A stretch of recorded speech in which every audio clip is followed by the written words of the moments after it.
पता नहीं मैं I endorse whatever you said, मैंने सुना नहीं जो कुछ उन्होंने कहा ठीक कहा। मैं ज़रा मुख्तलिफ एंगल से बात करूँगा। हमारी जो तहरीक यहाँ बनी थी उसका नाम था तहरीक तहफ़्फ़ुज़ आइन पाकिस्तान।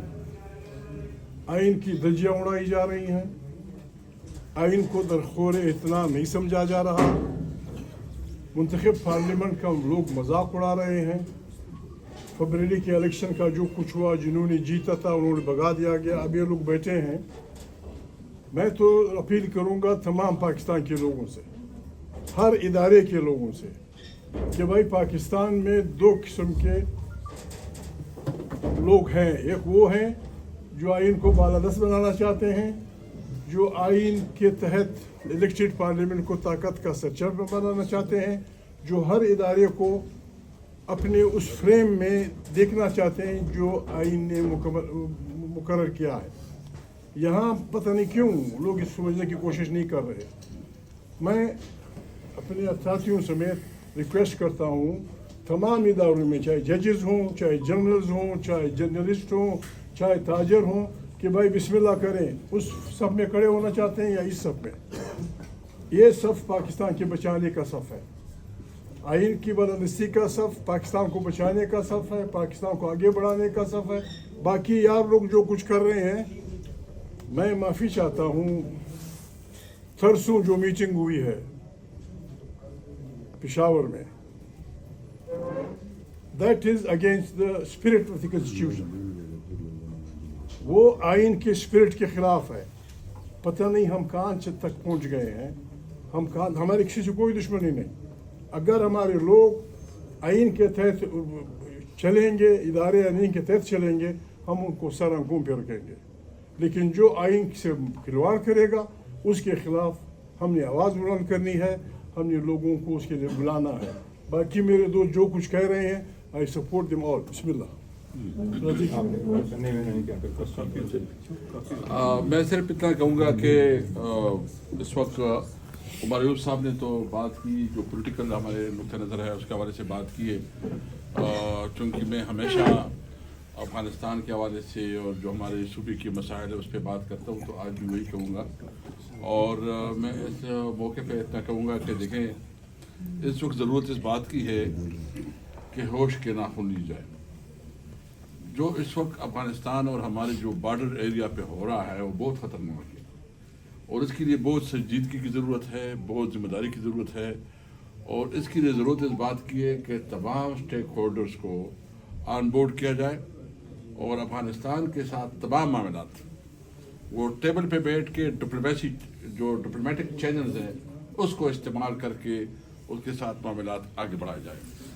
इस वक्त हमें जो हमारे ख़ासकर खैबर पख्तूनख्वा और बलूचिस्तान में उनको जो बुनियादी मसला है वो लैंड ऑर्डर का, और जो ये सूरत हाल आगे बढ़ रही है तो हमें डर है कि आइंदा 5-6 महीनों में सूरत हाल उस हद तक चली जाएगी कि किसी कंट्रोल में नहीं होगी। जो भी बात करनी है वो टेबल पे बैठ के और वो पॉलिटिकल लोग करें। क्योंकि आपको पता है कि जब मैं स्पीकर था तो अफगानिस्तान के हवाले से हमने एक स्पेशल कमेटी बनाई थी, और उस पर वहाँ हमने अपना एक्सपोर्ट भी बढ़ाए थे, हमने अपना जो हमारी लोकल कम्युनिटी थी उसकी जो कारोबार था उसको दवाम भी बख्शा था। और ख़ासकर जो उस वक्त हमारा विजन था कि हम अपने बिजनेस को, अपने कारोबार को पाकिस्तान की जो हमारा ट्रेड है, हम अफगानिस्तान की रूट से हम जो सेंट्रल एशिया और एशियन स्टेट जो है उस तक पहुंचाएंगे। और उस वक्त हमने एक एग्रीमेंट भी किया, बल्कि हमारी कैबिनेट ने अप्रूव किया कि जो हमारी ट्रांसपोर्ट है वो अफगानिस्तान से होके सेंट्रल एशिया और सेंट्रल एशियन स्टेट तक जाएगी। और वो बाकायदा अफगानिस्तान के जो हमारे पाक अफगान ट्रांजिट ट्रेड है उसके साथ बाकायदा हमारा एग्रीमेंट हुआ।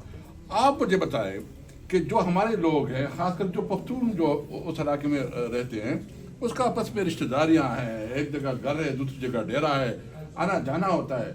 अगर आप इसको स्मगलिंग डिक्लेयर करेंगे तो वो कहेंगे क्या आपने कोई डेवलपमेंट किया उधर?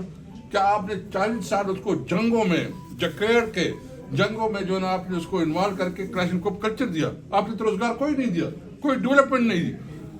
اس لیے ہمارا مطالبہ ہے نمبر 1 کہ جو ہمارا اس کے ساتھ انگیجمنٹ ہے اس کو برقرار رکھا جائے. فارن منسٹر فوری طور پر افغانستان کا وزٹ کرے اور جو بھی ایشوز ہیں ہمارے کنسرن ہیں، بالکل ہمارے کنسرنز ہیں، ہمارے مسائل ہیں، پاکستان کی بھی اپنے مسائل ہیں، وہ ٹیبل پہ بیٹھ کے حل کی جائیں. جذبات کی بجائے ہوش اور حواس سے معاملات حل کی جائے، ایک دوسرے کو انڈرسٹینڈ کیا جائے. کیونکہ جو ہمارا علاقہ ہے وہاں جرگوں سے باہمی ایک دوسرے کو رسپیکٹ سے معاملات ہوتے ہیں، ڈنڈے سے نہیں ہوتے. تو اس لیے ہمیں زندگی کا موقع دیا جائے، ہمیں جینے کا موقع دیا جائے، ہمیں پاکستانی سمجھا جائے، ایسے پاکستانی ہمیں ہمارے ایک تسلیم کیا جائے کہ ہمیں وہاں امن دے. امن تب ہوگا جب وہاں کی جو ہماری فارن پالیسی ہے اس پہ شفٹ آئے گی. تو ہم نے آج یہ مشورہ بھی کیا، اب ہماری اسٹیٹمنٹ بھی آ جائے گی کہ افغانستان کے ساتھ تمام معاملات ڈپلومیٹک چینل کے ذریعے حل کی جائے. علامہ صاحب بسم اللہ الرحمن الرحیم. کافی باتیں ہو گئی ہیں. دیکھیں پاکستان سیاستدانوں نے اور عوام نے مل کر بنایا تھا.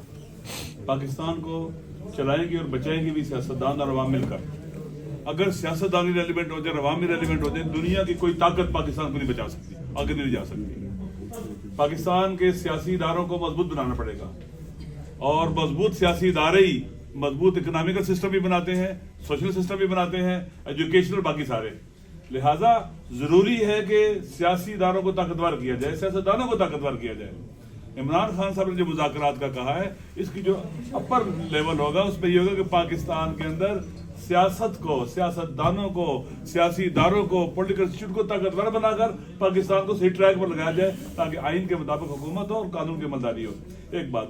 دوسری بات دیکھیں، جسے انہوں نے بتایا کہ اس وقت نامنی کی مثال ہے، اس کی سادہ سی مثال لے لیں. کرم جو ہے 3 طرف سے افغانستان ہے، 1 طرف سے پاکستان ہے.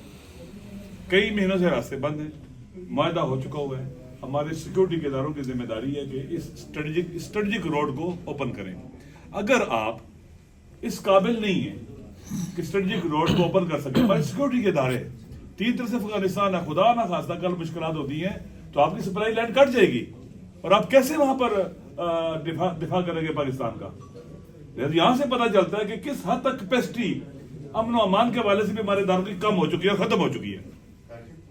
رولا ڈالنے سے، شور کرنے سے، دھمکیاں دینے سے، دبانے سے نہیں ہوتا ہے. ہمارے ملک کے مختلف ڈسٹرکٹ ہاتھ سے نہیں کر رہے ہیں اس وقت.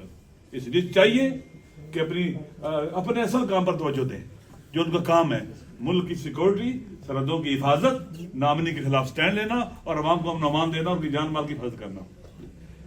ایک اور بات کہ دیکھیں غزہ میں جو ظلم ہوا ہے، جینوسائیڈ ہوا ہے، نسل کشی ہوئی ہے، بچوں کا قتل عام ہوا ہے، خواتین